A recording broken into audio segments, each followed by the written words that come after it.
اٹھتے ہیں تو ابو بکر فیصلہ کرتے ہیں خدا کی قسم اگر اونٹ کی ایک رسی بھی حضور زکوٰۃ میں لیتے تھے تو میں لے کے رہوں گا.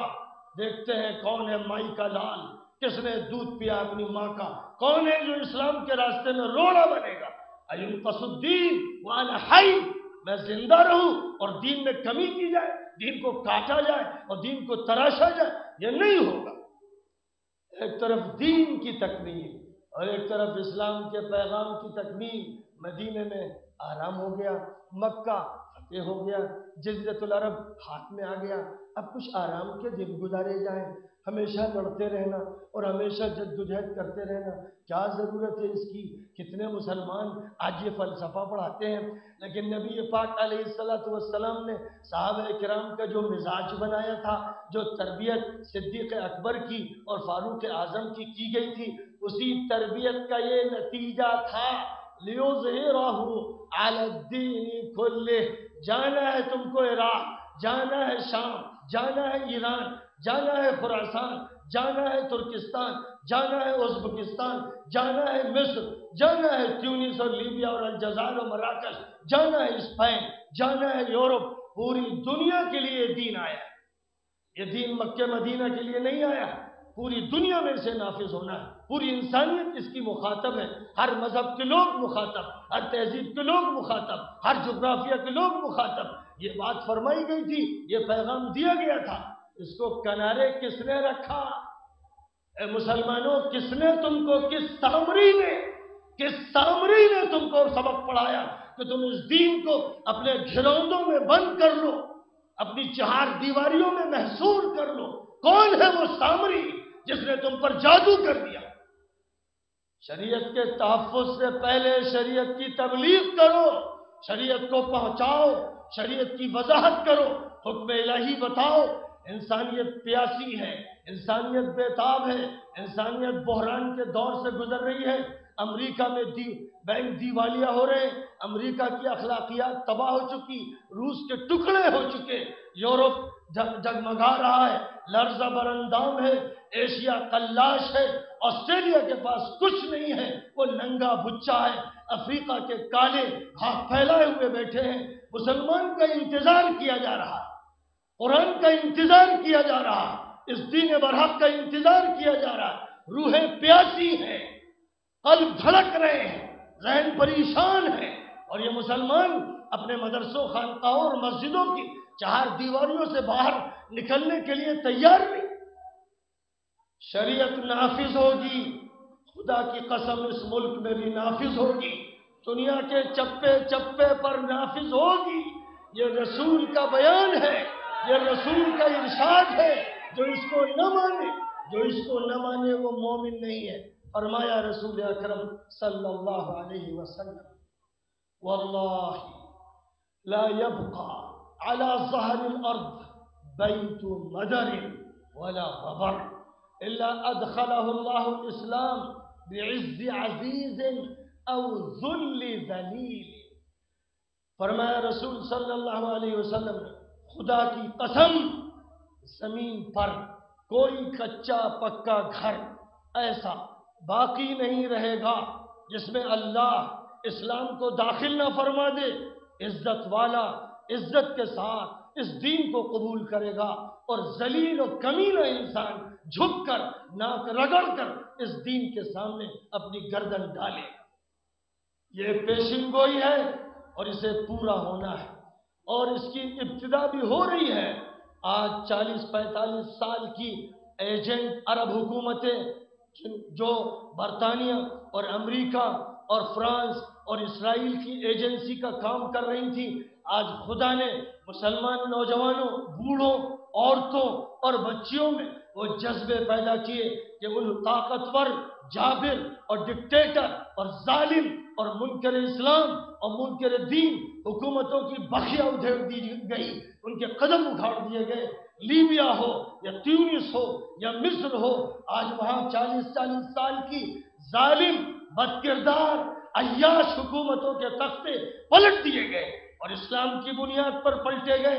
بہت سے لوگ غلط فہمیوں کے شکار ہیں, وہ نادان ہیں, انہیں پتہ نہیں, وہ اخبار چاٹتے ہیں اور ٹی وی دیکھتے ہیں, اور ٹی وی اور اخبارات کے پیچھے ایک بہت بڑی لابی اور نیوز ایجنسیاں صہیونی لابیاں ہیں، وہ ان لوگوں کے ہاتھوں میں ہیں جن کے پاس صحیح علم نہیں اور صحیح معلومات نہیں، اور شام لرز رہا ہے اور یمن میں انقلاب آ رہا ہے اور وہاں بھی آئے گا اور اسرائیل کو گھیرا جائے گا اور ایک بڑی جنگ درپیش ہوگی اور مسلمانوں کا امتحان ہوگا۔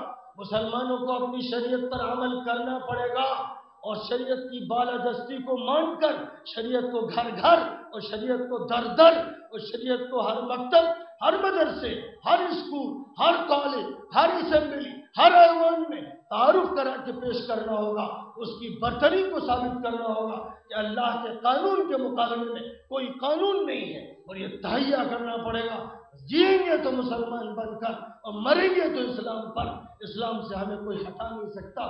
یہ دوسری آیت کریمہ تھی جس کو رسول اکرم صلی اللہ علیہ وسلم نے نکاح کی تقریب کے موقع پر پڑھا تھا، اور جتنی باتیں میں نے کہیں اس سے زیادہ باتیں صحابہ نے سمجھ لی تھی، لیکن کیونکہ ہماری سمجھ معوف ہو چکی ہے، بہت محنت کرنی پڑتی ہے، تب کچھ تشریح ہوتی ہے، اس لیے اس آیت کی جو تشریح میں نے کی یہ پانی کا ایک قطرہ نہیں اور ریگستان کا ایک ذرہ نہیں، لیکن بہرحال اس سے زیادہ میرے بس میں بھی ابھی نہیں ہے۔ اور تیسری آیت جو آخری ہے اس سلسلے کی، جس کو تقریب نکاح کے موقع پر خطبہ نکاح میں پڑھا جاتا ہے، اس میں فرمائے یا ایھا الذین آمنوا اتقوا اللہ وقولوا قولا سدیدا، اے ایمان والو اللہ سے ڈرتے ہو اور بات جو کہو جچی تلی پکی سچی کہو، ادھر ادھر کی ہیر پھیر مت کرو، تعویلیں مت کرو، باتیں مت بناؤ، بات وہ کہو جو سچی، اللہ والی بات کہو، نبی والی بات کہو، قرآن والی بات کہو۔ سن لیں وہ لوگ جو لا کالج میں ہیں، زبان چبا چبا کر اپنے جیسے انسانوں کے قانون کی بندگی نہ کریں، بندگی اللہ کے قانون کی کریں۔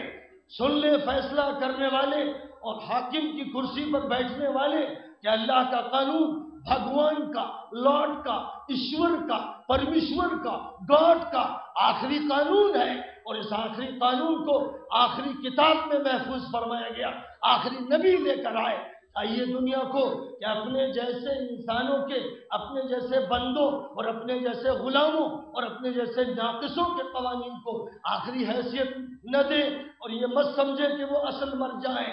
اللہ کا قانون اصل ہے، وہی فیصلہ کن ہے، رجوع اس کی طرف کرنا ہے۔ اس کے علاوہ جتنی تعلیمیں، جتنی باتیں، جتنی فلسفی، جتنے نظریات پیش کیے جا رہے ہیں، سب اوہام، خرافات اور بھول اور خطا کی بھول بھلیاں ہیں جس میں لوگ بھٹک رہے ہیں۔ اور میں اقول قولا سدیدا، جب جچی تلی پکی سچی بات کہی جائے گی، اور نکاح کے موقع پر جب کہا جائے گا زوج سے، دولہا سے، جو نکاح کی تقریب میں بنیادی فیکٹر ہے کہ تمہاری شادی فلاں سے کی جا رہی ہے، تم نے قبول کیا، تو وہ کہے گا کہ میں نے قبول کیا، ظاہر ہے کہ وہ اسی کے لیے آیا ہے، لیکن قبول کیا کس بنیاد پر؟ قرآن کی دفعات معلوم ہے، نکاح کا اسلامی قانون معلوم ہے، حقوق الزوجین معلوم ہے، یہ ادا کرنے پڑے۔ نماز معلوم نہیں کیسے پڑھنا ہے اور اللہ اکبر کر کے نماز شروع ہو جائے گی، وضو معلوم نہیں کیسے کرنا ہے، وضو کر لیا جائے گا، پہلے وضو سیکھا جاتا ہے پھر کیا جاتا ہے، نماز سیکھی جاتی پھر پڑھی جاتی ہے، اسی طرح تجارت پہلے سیکھنا پڑتی پھر اس کے بعد اس کو اختیار کرنا ہوتا ہے۔ کیا نکاح کے اسلامی قانون کو پوری طرح سیکھ لیا گیا؟ ماشاءاللہ میرے سامنے اس وقت ایک عالم، یہ تو پڑھے لکھے ہیں لیکن بے شمار جاہل، اسکولوں کالج کے پڑھنے والے جاہل جب نکاح کی تقریب میں بیٹھتے ہیں اور میں نے قبول کیا کہتے ہیں، تو سچی بات یہ ہے کہ وہ صرف اندھیرے میں کہتے ہیں میں نے قبول کیا، وہ سمجھتے ہیں کہ لڑکی کو قبول کرنا ہے بس، یہ بھول جاتے ہیں کہ پہلے قرآن کو قبول کرنا، حدیث کو قبول کرنا، اسلامی قانون کو قبول کرنا، عقائد کو قبول کرنا، پورے نظام کو قبول کرنا۔ اگر یہ اس مرحلے سے گزر چکے ہیں شعوری طور پر، تب پھر اس قبول کرنے کا عمل ہو سکتا ہے، اور جب اس طرح ہوگا تو یصلح لکم اعمالکم، اللہ تمہارے اعمال درست فرما دے گا، ویغفر لکم ذنوبکم، اللہ تمہارے گناہ معاف کر دے گا، ومن يطع الله ورسوله فقد فاز فوزا عظيما. جو بھی اللہ کی بات مانے گا، جو بھی اللہ کے رسول کی بات مانے گا، عظیم الشان کامیابی حاصل کرے گا. اللہ کی بات ماننے والے اللہ کی اس بشارت کو لے لیں، خوش ہو جائیں کہ اللہ یہ کہہ رہا ہے کہ تمہیں عظیم الشان کامیابی اللہ تعالیٰ نصیب فرمائے گا. آج کی اس تقریب کے موقع پر جس نوجوان کا نکاح ہو رہا ہے وہ ہے حافظ مولانا محمد طیب عرف جواد قاسمی سلمہ الرحمن. ان کا نکاح حافظہ سیدہ عاتقہ عفت بنت مولانا سید شبیر احمد صاحب ندوی دامہ ذلہ سے ہو رہا ہے. سیدہ عاتقہ ان کے نکاح میں دی جا رہی ہیں. وکیل مولانا سید شبیر صاحب بھی ہیں اور الحاج سید مبارک صاحب گواہ ہیں. دوسرے گواہ سید رحمت اللہ صاحب ہیں. مہر فاطمی ذکر کیا گیا ہے، 80,000 روپے اس کی مقدار بتائی گئی ہے.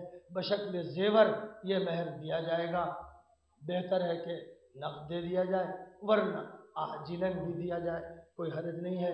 لیکن اس مہر کے ساتھ 80,000 سکہ راجہ یا اس کی مقدار کا جو زیور ہے اس کے عوض آپ کی شادی سیدہ عاتقہ سے کی جا رہی ہے. آپ نے قبول کی.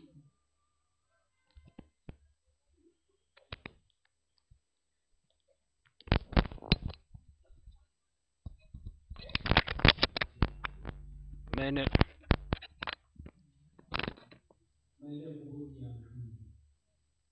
اللہ تعالیٰ اس نکاح کی تقریب کو بے انتہا دونوں کے حق میں، دونوں خاندانوں کے حق میں اور ماں باپ کے حق میں، رشتہ داروں کے حق میں، اہل تعلق کے حق میں اور اس پوری مجلس کے حق میں اللہ تعالیٰ سے قبولیت کا شرف نصیب فرمائے. وآخر دعوانا ان الحمدللہ